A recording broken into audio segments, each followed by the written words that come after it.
Welcome to FRC Media News for Thursday, January 13th, 2022. I'm Keith Tebow. We're going to be taking a different approach during this week's show, primarily because as you view this, I'm away on vacation.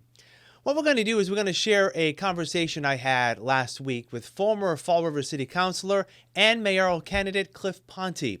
During our interview, we talk about his run for mayor, his accomplishments as a city councilor, and his plans for the future. As we're recording this interview yesterday, the new city council, new school committee, and Mayor Coogan were sworn in during the inauguration exercises.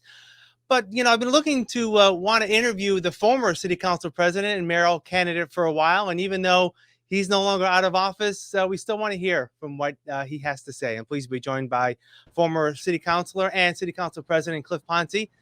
Councilor, how are you? You're still councilor, by the way. Yeah, thank you, Keith. So nice to hear from you. And yeah, it was a bittersweet day for me yesterday. I was very proud to see a number of my friends and former colleagues sworn back into office.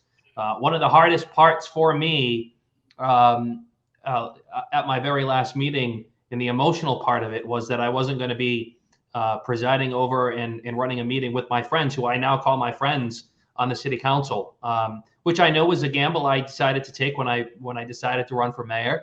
But I have no regrets in that. But I'm proud to see my colleagues getting all sworn in. Most of them all got reelected, with the exception of one. Got a new familiar face, not really a familiar face, but a new face to politics with Andrew and Joe Camara. And the mayor had a decent speech yesterday as well. And I wish them all very, very well over these next 2 years. And I'm happy to see that everybody is turning the page and starting anew and see what happens over the next 2 years. Yeah. Let me just ask you, it's been a little over 2 months now since the election where you ran for mayor. I know you said you have no regrets, but is there anything maybe you, looking back, again, hindsight is what it is, that maybe some tactics you may have done differently? Because you've always run as a city councilor where you need only one of 9 votes, right? Where this one is one-on-one. It's a different dynamic. Anything that you may have done differently, potentially? Yeah, I mean, I would have probably done a lot of things differently. Looking back at it, there was a lot of things I could have done, should have done differently. I got a lot of slack because, some people felt that, some people who were supporters of mine, that were Facebook warriors out in the world, are out there actually thinking that, I'm the one who was behind all that. And that isn't anything that I can control or do. But people were supportive. I had the vocal minority or majority on my side, if you want to call it that. And did that help me? Probably not. Could I have done things differently? Sure. Hindsight 2020. But we'll see. We'll see what happens. I mean, I don't have regrets in the sense that I decided to run for mayor. I have no regrets in the process by which I did it. I spoke about the issues. I felt I was right about the issues. We want some people, my opponent, the current mayor, wanted to paint the picture that things were great. And I wanted to say things aren't as great and rosy as they think they are. And we're starting to see a lot of that stuff develop. We have revenue shortages. We still have issues. There's some tough decisions this council needs to make, tough decisions that the mayor needs to make. And we will see what transpires over the next 2 years for sure. Yeah. So let me ask you now about your time on the council. 3 terms, 2 terms as city council president. I believe in your last 2 elections for city council, you were the top vote getter. I don't think you were the top vote getter when you first got elected. Is that correct? Good memory, Keith. Yeah. So my first time I ran, we had 37 people run for city council, right? Sean Kadim came in first place, I think by a couple hundred votes. I came in second. And then every election thereafter, I was blessed and honored to top the ticket and do well in the city council race. Granted, a lot more people did come out and vote. My first time was the first time I got in with both our new council president, Councilor Liberty, and Sean Kadim and myself. We were the only 3 remaining from the year we ran. That was the year Jazel got in for the very first time. So it was a time where we needed new blood and new people. And that's what ended up happening. And I've been blessed with great support, great family, great supporters.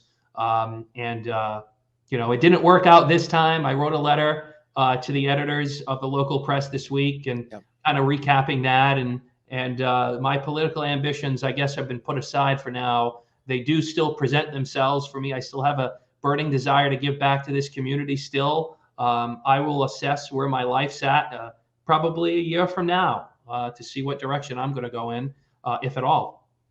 Yeah. So let me ask you about your time as a counselor. Obviously, there was a lot going on with the former mayor, and obviously, with Mayor Coogan the past 2 years. Is there anything that sticks out? I know in your letter you referenced the call you got from Joe Macy in 2019 when former Mayor Correa resigned, and you were going to be taking over as interim mayor at that time. What was that like? And you do mention a little bit about it in your letter that you had to be a steadying force for the city at that time. So I guess give us a little recount of how that all worked out. Yeah, I've been wanting to have this question be asked of me for a while now. Never did you think when you ran for city council president 4 years ago, or ran for office 4 years ago, that you were going to wake up one morning and have the entire city on your shoulders, right? I've really never publicly reflected on the fact that I had the entire city put on my shoulders from October to January and try to provide a steady transition for what could have been Paul Coogan, or could have been at that time Kathy Ann Viveros or Erica Scott Pacheco who ran, right? So we really didn't know who the next mayor was going to be. But my priority wasn't, to have press conferences or sit there and say I'm the acting mayor. It was really to provide a steady hand to the community, provide some stability in the office, let everybody know things are going to be okay. I worked with the city hall employees to try very hard to try to get everybody together, let everybody know I'm there. I had constant department head meetings, all for no additional pay. The small amount that we get per month from a city council's point of view turns out to be almost $1,000 a month or thereabouts after we pay taxes, or in that wasn't what I was looking for. I wanted to do it and provide a steady hand and give back to the community. And yeah, did I get a little taste for the position when I was there? Sure. Did I enjoy it? Yes. But the strain that I had in my life, I woke up one morning and I was the mayor, right? I didn't have a time where you would have from November to January to transition in for, granted it's for a 2-year term. I just woke up and boom, I was the mayor. And we were coming off 2 arrests from prior Mayor Jaisal Correa. And my job was to provide stability. And I'm proud of that. I think it was something that was certainly overlooked by a lot of people because we have very short-term memory issues sometimes in Fall River and all across the board.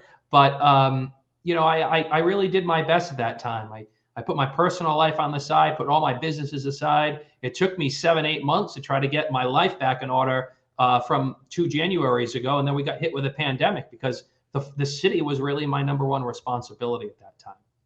Yeah. So let me ask you, looking back on your time as city council, are there any initiatives that you forged forward, or maybe even some anecdotes that you're proud of as city council president that you're looking back on right now as you reflect on your time in council chambers? Well, when I reflect back, I did a lot of the work that I put myself into. I got involved in holding people accountable. I know, as you know, Keith, I did budget cuts. I suggested budget cuts my first year. We did a tremendous amount of work with cleaning up the ordinances, cleaning up committees, my first term on the city council. Then I transitioned kind of, taking over the helm from Councilor Kadim, who was my city council president my first 2 years, who is probably one of the most loyal people and councilors I've ever had the ability to work with. Showed me the way, paved the way for me. And I realized early on that, and I said it in my letter to the editor, right? You can't do anything without the support of your colleagues. You can't do anything without being able to count to 5. And when you're a first guy running for city council, if you never ran for city council before, and I apologize about that, I'm trying to get that out of here. That's okay. Is that where you think you can do everything on your own, right? I. And you can't do everything on your own. You need the help of your colleagues. You need the support of your colleagues. You need people to stand behind you. And that's something that I learned early on, and I'm proud of being able to work with people to move the city forward. In terms of initiatives, I think we've been able to really get the city back on track financially. You remember when I got first sworn into office, we had a couple $100,000 in the campaign in our stabilization account in Fall River. We were able to rein in expenses with zero-based budgeting, an initiative that was brought forward not only by the prior mayor, but from the city council. In years and years and years worth of financial accountability and holding people accountable and cutting things that we felt was waste has allowed the city to have millions of dollars in their stabilization account. And while a mayor or a prior mayor or the current mayor might take credit for those financial accomplishments, the financial accomplishments really come from the city council's initiatives and feeling that that public safety is a priority of theirs, making sure that we have enough police officers and firefighters. You know, the last couple of months I was interviewed by a radio station in New Bedford because New Bedford was running into some financial issues, and they wanted to find out, what is it in Fall River that you do that you don't have to shut down apparatus in the fire stations? What are you proud of doing? And I got to say, the philosophy behind zero-based budgeting, the philosophy behind holding people accountable, and making sure that we live within our means from a fiduciary financial standpoint is something that I'm certainly proud of. But you know, passing resolutions and you know, making sure that, you know, we had Stafford Road paved, and we worked on some grants to get a lot of our main thoroughways on Rhode Island Avenue and Mario S. Canning Boulevard done, making sure that we didn't allow any mayor to reduce our police and firefighter forces. Let's add to it. Let's continue to support them. Those are all initiatives that I'm proud of. But one thing over the last 4 years being council president that I'm proud of is I think decorum in the city council chamber is, I'm leaving that to our new council president with utmost confidence in her that she can maintain that this isn't a free-for-all. It's a city council meeting from the legislative body that took Councilor Kadim and I, you know, he started it for his first 2 years. I continued it and, you know, had to make tough decisions, had to kick some people out. It happens. But I'm proud that we've been able to reform that. I think the council as a body is respected. And I think a lot of that has to do with all of us collaboratively working together as a body and holding a mayor, whoever that may be, accountable. Yeah. So let me ask you, as you look ahead, I guess short term, you mentioned before that you may be thinking maybe a year from now about you know, taking another look at any political aspirations. But over the next years, you're just going to be focusing on your real estate business and the two Almax locations. Is that going to be front and foremost in your plans? Sure is. And, you know, of course, if I decide to run for mayor, I'm going to need to make sure that I announce the day I announce, if I decide to do that, the person who's going to be running the day-to-day operation, so that infamous memo that came out that we chuckle about now is no longer an issue, right? So that I can make sure that no matter what I did and what I said during the campaign, it always, Mr. Coogan always decided to bring it back to me being a full-time mayor, which of course I would have been. But that's besides the point. So I'm probably going to be focusing on obviously getting my businesses to be more streamlined, making sure that, you know, I do what I can to make sure that whatever political aspirations I have, I'm even more set to make sure that I could dive in and give it 100% of my capabilities and 100% of my attention. But also I'm going to be continuing to give back in the community from another way, you know, whether it's giving donations or going to events or doing a nonprofit foundation that I could give back to education or our veterans or our city in any way. Those are kind of the things that I'm going to be looking forward to doing, and paying close attention to the city council, school committee, and mayor. Maybe I'll show up to a council meeting and speak during citizens input. But I'm going to enjoy the time with my family in my businesses, find a way to streamline those. So whatever political aspirations I may have a year from now, I will be able to make that with ease. And obviously, Mayor Coogan has stated time and time again that he only wanted one more term, which this would be it. So if he's changed his mind and decided he's going to run again, well, maybe I will run against him. Maybe I won't. Maybe I'll run for council. Maybe I'll run for rep. Who knows what I'll do? But we'll see what happens. But as I reflect back, Keith, I'm proud of everything that I've been able to do collectively with my colleagues and people in City Hall and in city government and our state and federal delegation. And I have a lot to be proud of. I'm blessed with a great family, great friends, great businesses. And while I will tremendously miss being on the city council, I'm going to continue to give back to the community, this time maybe just in a different way, maybe just like I said, starting a foundation that I can give back to the community a different way. But proud to be able to employ, 2 restaurants, a real estate company, proud to employ many people in this city and in Fall River, and I'm going to continue to give back as much as I can. Is there going to be any maybe one determining factor when you may look at running for another office that will be the difference for you, or is this going to be it's going to be based on the situation at hand at the time you may may start thinking about running again? Yeah, a lot's going to have to do with that, right? I don't want to necessarily say it needs to be the perfect storm for me, but I will say that a lot is going to depend on what happens over the next year or 2 years, right? Are we going to be instituting a $10 trash fee? Are we going to be bringing back pay as you throw, purple bags, orange bags, yellow bags? What is the city going to decide to do? Are we going to lay off police officers and firefighters because of budget cuts? I'll be honest, and there's no holding back with me, as I never have. There wasn't a lot of attention placed on this election this year, right? Everybody got back in except one councilor. Everybody got reelected, and handedly got reelected.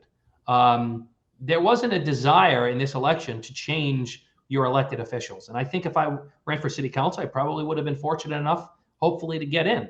But I decided that, look, we have some issues facing us in Fall River. We need to make some decisions. I'm not going to sit there and never been a guy who just sat there and just nodded my head, right? I've always ruffled feathers on the city council. I did it in the mayor's race, but there wasn't enough voter participation. And the reason why is because people weren't mad. People weren't upset. If you go back to histories of mayor's races, under Mayor Flanagan, purple bags was his Achilles heel. Mayor Sutter's Achilles heel was $10 trash fee. Mayor Bob Carrere's Achilles heel was he had the 9 C cuts that he had to deal with. And he had to lay off police officers, firefighters, teachers. I remember vividly billboards from the fire union saying, you laid us off. Big yellow billboards on our main thoroughways, right? People weren't mad enough to go out and vote. And that's unfortunate that you need to be mad to go out and vote. But things are going to be changing here in Fall River. And things are going to be changing in the way we do business, and tough decisions need to be made. I wasn't lying. I wasn't adding fuel to try to get elected. I wasn't using scare tactics. None of the stuff that I was saying was to try to get reelected. Everything I say was true. When it comes to structural deficits, whether it comes to using ARPA money to balance budgets, whether it comes to a current deficit that this administration's in that we're not really talking about anymore. Like, those are all real things. And I wasn't lying and making stuff up to get elected and scare people, right? It was true. And people will start to see, the residents, elected officials alike, will start seeing what I said, what I meant, and it's all going to start to come true over the next couple of months and years, for sure. One final thing, if you go back to the city council chamber and provide citizens input, remember 3 minutes. Remember 3 minutes. 3 minutes. And yes, I know. I remember those rules vividly. Thank you. Yeah. All right. Former Councilor Cliff Ponte, thank you for your time. All the best moving forward. And I'm sure we'll be talking again soon. I appreciate your time. Thank you, Keith. Thank you for watching this special edition of FRC Media News. Please join us next week as we'll have a more traditional version of the show. FRC Media News airs Thursdays at 6 p.m. and Fridays at 5:30 p.m. For all of us here at FRC Media News, have a great weekend, and we'll see you next Thursday.